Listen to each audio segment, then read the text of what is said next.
И тогда все понятно. Если мне пришла мысль стать певицей, значит это мое. Это не значит, что это твое. Это значит, что пришла мысль стать певицей. Как эта мысль себя проявит, увидится. Пришла мысль пойти за хлебом. Пойдешь ты за хлебом или нет, увидится. Если пойдешь, ты увидишь, что да, пошла. Я вот только рассказывал, что не все мысли, которые приходят, воплощаются. Это просто происходящие мысли. Вот они должны быть.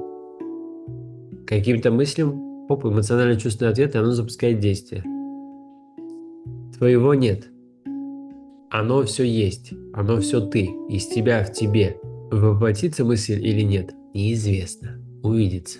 Но оно должно продолжить происходить.